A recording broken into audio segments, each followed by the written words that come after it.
अस्सलाम वालेकुम। आज हम बनाएंगे दुनिया का नंबर 1 मटन का सालन। ये वो सालन है जिसको देखकर आपसे रहा नहीं जाएगा, आपको इतना पसंद आएगा कि आप इसको फ़ौरन से बनाएंगे। तो यहाँ पे मैंने तकरीबन 1.5 किलो जो है वो मटन ले लिया है। यहाँ पे हड्डी वाला और गोल गोश्त दोनों मिक्स हैं, ठीक है। एक बोंग भी है इसमें। और इसको बनाने के लिए हमें सबसे पहले चाहिए होगा कुकिंग ऑयल। एक कुकर में लेंगे कुकिंग ऑयल और इसमें शामिल कर देंगे एक बड़े साइज़ का बारीक कटा हुआ प्याज।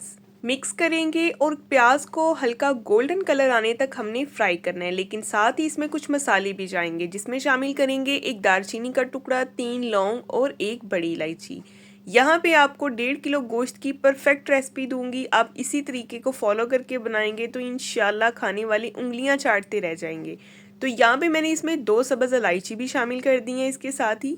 तो यहाँ पे देखिए जी, प्याज का कलर गोल्डन हो गया है। अब इसमें शामिल कर देंगे मटन और साथ शामिल कर देंगे हम अदरक लहसुन 1 टेबलस्पून फ्रेश कुटा हुआ, ठीक है। मिक्स करेंगे और अदरक लहसुन के पेस्ट के साथ हमने मटन को अच्छी तरह से भून लेना है ताकि गोश्त की जो एक अपनी स्मेल होती है वो भी ख़त्म हो जाए और अदरक लहसुन का जो कच्चापन होता है वो भी ख़त्म हो जाए। और साथ ही आपसे एक छोटी सी गुजारिश भी है, अगर आप मेरे चैनल पे नए हैं तो मेरे चैनल को सब्सक्राइब कर दें, वीडियो को भी लाइक कर दें, बेल आइकन को ऑन कर दिया करें ताकि आपको हर नई आने वाली वीडियो का नोटिफिकेशन सबसे पहले मिले। तो यहाँ पे तकरीबन मुझे 3 से 4 मिनट हो गए हैं गोश्त को भूनते हुए। अब इसमें कुछ स्पाइसेस ऐड करेंगे जिसमें 1 टीस्पून नमक शामिल किया है, 1 टीस्पून सुरख मिर्च पाउडर, हाफ टीस्पून हल्दी पाउडर। अच्छी तरह से मिक्स करेंगे और मसालों के साथ गोश्त को भून लेंगे फिर से 1 से 2 मिनट के लिए, ठीक है, ताकि मसालों का जो कच्चापन होता है वो भी ख़त्म हो जाए।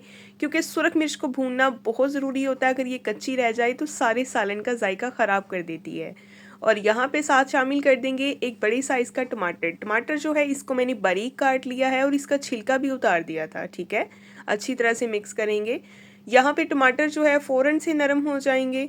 तो जैसे ही टमाटर नरम हो जाए तब हमने इसमें शामिल कर देना है पानी। पानी आपने इसमें इतना डालना है जिसमें गोश्त अच्छी तरह से गल जाए। मटन जो है इसको गलने में कम से कम 15 मिनट लग जाते हैं, ठीक है। अगर अच्छी तरह आपने इसको टेंडर करना हो तो फिर आप इसको 15 मिनट की स्टीम ज़रूर लगाएं।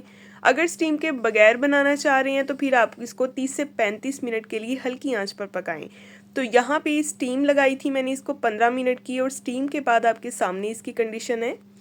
ये देखें इसकी लुक। अब इसमें जितना भी एक्स्ट्रा पानी है इसको हमने हाई फ्लेम पे ड्राई करना शुरू करना है और इसके साथ ही साथ हमने इसमें कुछ और चीज़ें भी ऐड करनी है जो इसके टेस्ट को नेक्स्ट लेवल पे ले जाएंगी। तो यहाँ पे इसमें शामिल करेंगे 1 टीस्पून भुना कुटा सफ़ेद ज़ीरा और 1.5 टीस्पून जाएगा भुना कुटा खुश्क धनिया और जाएगी इसमें फ्रेश पिसी हुई काली मिर्च 1 टीस्पून। अच्छी तरह से इसको हम मिक्स करेंगे। तो यहाँ पे देखें ऑयल सेपरेट नज़र आना शुरू हो चुका है। अक्सर लोग एक गलती करते हैं कि ये जो मसाले हमने बाद में डालने होते हैं ये भी पहले ही ऐड कर देते हैं और इसको पकने के लिए छोड़ देते हैं, जिसकी वजह से जायका ही नहीं आता।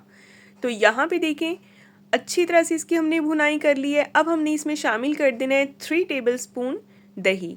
दही जो है अच्छी वाला गाढ़ा होना चाहिए, अगर पतला दही है तो 4 टेबलस्पून ऐड कर दें। अच्छी तरह से इसको मिक्स करेंगे, इससे इसकी जो कंसिस्टेंसी है बड़ी ज़बरदस्त हो जाएगी। इसकी जो ग्रेवी है उसमें बड़ी स्मूथनेस आ जाएगी, ठीक है। अच्छी तरह से मिक्स करने के बाद इसका जितना भी एक्स्ट्रा पानी है इसको हमने ड्राई कर लेना है हाई फ्लेम पे। और इसके बाद हमने इसमें शामिल कर देने हैं जी आलू।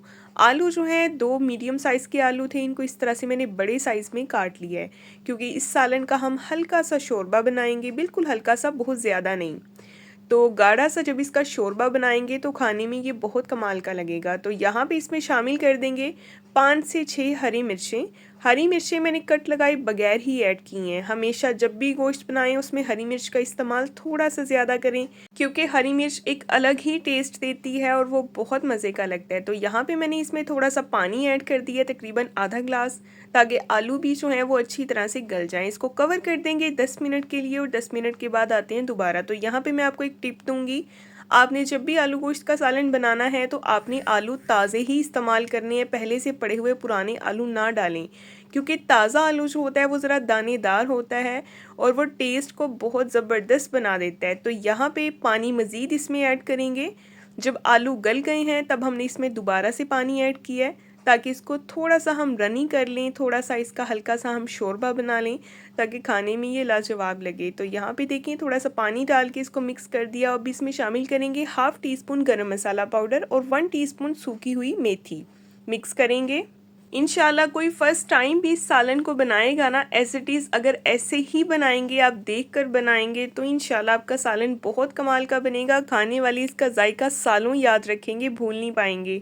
और यहाँ पे फ्रेश कटा हुआ हरा धनिया ऐड करेंगे और इसको अच्छा सा एक मिक्स देंगे। इसके बाद अभी हम इसको डिश आउट करेंगे। यहाँ पे आपने एक बात का ख्याल रखना है कि आपने जब सब्ज़ धनिया इसमें शामिल करना है तो आपने इसको पकाना नहीं है, बल्कि आपने इसकी फ़ौरन से फ्लेम जो है वो ऑफ़ कर देनी है। कुछ लोग यहाँ पे यही गलती करते हैं कि सब्ज़ धनिया ऐड करने के बाद इसको फिर से पकने के लिए छोड़ देते हैं, 4-5 मिनट पकाते हैं तो सब्ज़ धनिया का कलर भी ख़राब हो जाता है और एक ताज़ा जो एहसास होता है ना वो ख़त्म हो जाता है सालन का। तो यहाँ पे जी इसकी फ़ाइनल लुक आपको कैसी लगी ये रेसिपी मुझे ज़रूर बताइएगा, आपके फ़ीडबैक का इंतज़ार रहेगा। तो नेक्स्ट मिलेंगे कल हम इंशाल्लाह एक बहुत ही प्यारी और नई वीडियो के साथ। अपना बहुत सारा ख्याल रखें, अपनी दुआओं में याद रखें। तब तक के लिए जी अल्लाह हाफिज़। अस्सलाम वालेकुम। आज मैं आपसे बीफ पुलाव बनाने का तेज़ तरीन तरीका शेयर करूंगी। सिर्फ 20 मिनट में हम इसको तैयार करेंगे। सब कुछ इसमें इकट्ठा डालेंगे और मज़ेदार खुशबूदार बीफ पुलाव तैयार हो जाएगा। इतनी गर्मी है, खुद को ना थकाएं, सिर्फ 20 मिनट में मज़ेदार बीफ पुलाव बनाएं। तो चलिए बनाना शुरू करते हैं। बिस्मिल्लाहिर्रहमानिर्रहीम। तो यहाँ पे बीफ पुलाव बनाने के लिए मैंने लिया है गोश्त। गोश्त का जो वज़न है वो 1 किलो है। गोश्त को अच्छी तरह से धो लिया है, इसका एक्स्ट्रा पानी सारा हमने निकाल देना है। ठीक, तो एक बात का आपने ख्याल रखना है, जब भी बीफ पुलाव बनाना है आपने हड्डी वाला और बगैर हड्डी के मिक्स गोश्त का इस्तेमाल करना है। उसका जायका बहुत अच्छा आता है जिस गोश्त में हड्डी मौजूद होती है। तो यहाँ पे साथ मैंने इसमें शामिल कर दिए छोटे साइज़ के 4 अदद टमाटर, एक गट्टी पूरी जो है इसमें जाएगी लहसुन की, और 1 इंच का टुकड़ा इसमें शामिल कर देंगे बारीक कटा हुआ अदरक का। ठीक है, इसी तरह से छिलके समेत मैंने इसमें शामिल कर दिया। 1 टेबलस्पून सौंफ ऐड करेंगे और 2 इसमें जाएंगी सब्ज़ इलायचियाँ। इसके अलावा भी इसमें मसाले जाएंगे। एक जाएगा बादियान का फूल और इसमें शामिल करेंगे 2 टेबलस्पून साबुत सूखा हुआ धनिया, 1 टेबलस्पून साबुत सफ़ेद ज़ीरा, 2 टुकड़े जाएंगे दालचीनी के, 3 से 4 लौंग जाएंगे और इसके अलावा इसमें शामिल करेंगे काली मिर्च के दाने। ठीक है, तकरीबन 10 से 12 दाने जो है हमने साबुत काली मिर्च ऐड कर देनी है। अब इसमें इतना पानी डालना है जितनी हमें यखनी चाहिए होगी। मैं यहाँ पे 1.5 गिलास चावल बना रही हूँ। ठीक है, 1.5 गिलास चावलों का बीफ पुलाव बना रही हूँ, तो उसके लिए मैंने इसमें तकरीबन 3.5 गिलास जो है वो पानी डाल दिया है, क्योंकि 2 से 2.5 गिलास मुझे यखनी चाहिए। पानी जो है मेरे चावल काफ़ी एब्जॉर्ब करते हैं। अब आपको आपके चावलों का पता होगा कि चावल नए हैं या पुराने, आपने उस हिसाब से यखनी बना लेनी है। तो यहाँ पे मैंने इसको सिर्फ 10 मिनट की स्टीम लगाई थी और 10 मिनट में माशाल्लाह बीफ जो है वो अच्छी तरह से गल चुका है, बिल्कुल तैयार है। तो बोटियाँ हमने सारी अलहदा कर लेनी है। ठीक है, बिल्कुल इस तरह से। और बाकी की जो यखनी है इसको हमने छान लेना है। इसमें जो भी टमाटर, अदरक, लहसुन और मसाले हमने डाले थे इन सबको हम छान के डिस्कार्ड कर देंगे। और यहाँ पे एक पॉट में लिया है 1/2 कप से भी कम कुकिंग ऑयल और इसमें शामिल कर दिए एक बड़ी साइज़ का बारीक कटा हुआ प्याज। प्याज को हमने गोल्डन कलर आने तक फ्राई करना है, बहुत ज़्यादा डार्क कलर नहीं करेंगे, जस्ट हल्का सा गोल्डन कलर रखेंगे। ठीक है, और देखें यहाँ पे प्याज का कलर गोल्डन हो गया। अब हमने इसमें शामिल करनी है कुछ स्पाइसेस, जिसमें जाएगा 1 टीस्पून नमक और इसमें शामिल करेंगे 1/2 टीस्पून सुरख मिर्च का पाउडर, 1/2 टीस्पून इसमें जाएगा सफ़ेद ज़ीरा और 1/2 टीस्पून ही मैंने इसमें शामिल कर दी है काली मिर्च। अच्छी तरह से मिक्स करेंगे।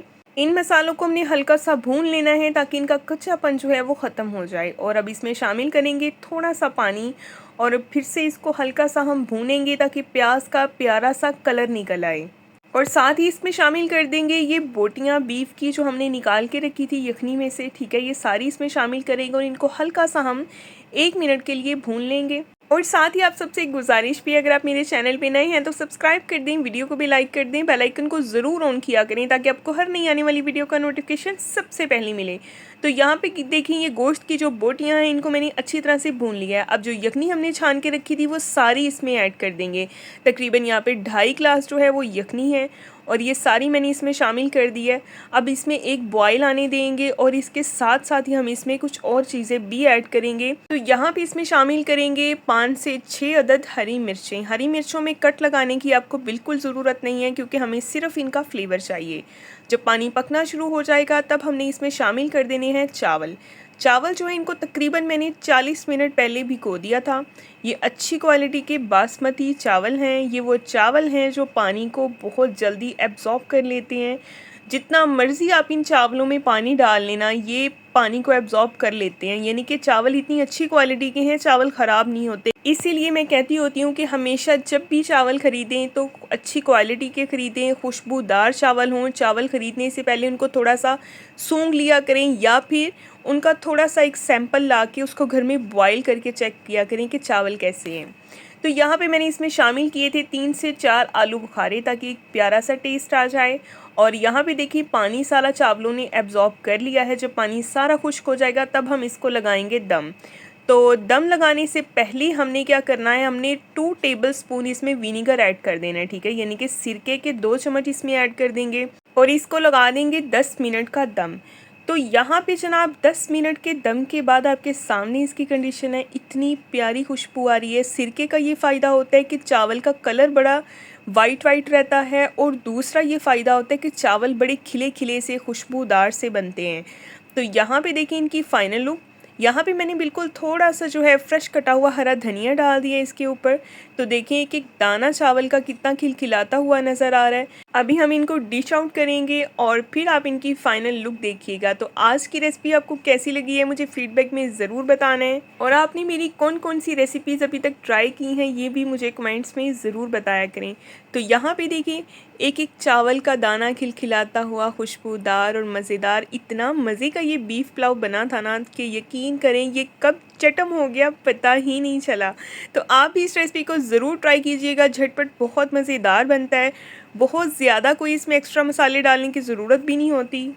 बेसिक और सिंपल से मसालों से हमने ये बनाया है मज़ेदार सा बीफ पुलाव। तो नेक्स्ट मिलेंगे कल एक नई वीडियो के साथ। अल्लाह हाफिज़।